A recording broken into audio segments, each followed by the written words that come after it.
Nashik Pune railway मार्ग हा शिर्डी मार्गे करण्यास राष्ट्रवादीचे नेते छगन भुजबळ यांनी विरोध दर्शवला असून हा या मार्गाचे संरेखन सिन्नर, संगमनेर, नारायणगाव, मंचर, राजगुरुनगर आणि चाकण मार्गेच होण्यास पूर्व शर्त करावी अशी स्पष्ट मागणी राज्याचे माजी उपमुख्यमंत्री छगन भुजबळ यांनी मुख्यमंत्री देवेंद्र फडणवीस यांच्याकडे केली आहे। तसेच giant metre wave radio telescope GMRTच्या आडमुठेपणाच्या धोरणामुळे हा प्रकल्प रखडला असून यामुळे औद्योगिक विकासाला खीळ बसणार आहे। याकरिता बुलेट ट्रेनच्या धर्तीवर GMRT जवळ बोगदा करावा अशी मागणीही त्यांनी या पत्राद्वारे केली आहे। रेल्वे मंत्रालयाने सादर केलेल्या नव्या संरेखन प्रस्तावात पुणे अहिल्यानगर साईनगर शिर्डी मार्गाने 80 किलोमीटर वळसा घालण्यात आला असून तो तातडीने फेटाळावा असे भुजबळ यांनी आपल्या पत्रात म्हटले आहे।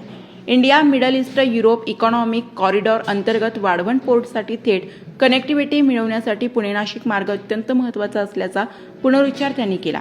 या नव्या मार्गाने पुणे नाशिक औद्योगिक पट्ट्यातील माल आणि प्रवासी वाहतुकीवर विपरीत परिणाम होणार असून महाराष्ट्राच्या लॉजिस्टिक धोरणाला बाधा पोहोचेल असेही त्यांनी नमूद केले। राष्ट्रीय रेडिओ खगोल भौतिकशास्त्र केंद्राच्या आडमुठ्या भूमिकेमुळे संरेखन बदलण्यात आले असले तरी बुलेट ट्रेन प्रकल्पाच्या धर्तीवर GMRT परिसरात भूमिगत बोगदा बांधून पर्याय सुचवण्यात आला, तरी देखील GMRT कडून कोणताही ठोस प्रतिसाद अद्याप मिळालेला नाही। रेल्वे मंत्रालयाने हा प्रकल्प महारेलऐवजी मध्य रेल्वे मार्फत राबवण्याचे संकेत दिल्याचेही भुजबळ यांनी निदर्शनास आणून दिले।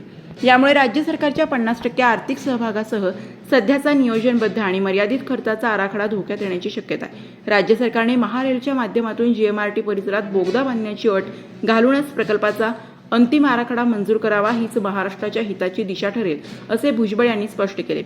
ट्रेनवरील पेंटोग्राफ उपकरण ओव्हरहेड हाय टेन्शन पॉवर लाईन्समधून वीज ट्रान्सफर करते, जे ट्रेन चालू असताना लाईन्सशी संपर्क साधते आणि तोडते।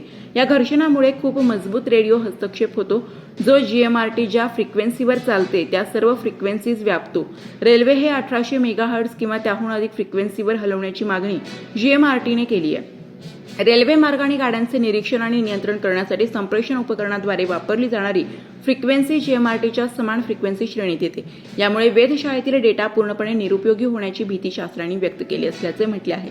त्यामुळे पुणे नाशिक थेट रेल्वेला खीळ बसली आहे। मात्र आता माजी उपमुख्यमंत्री छगन भुजबळ यांच्या आक्रमक भूमिकेमुळे शासन काय निर्णय घेणार याकडे सर्वांचे लक्ष लागले आहे।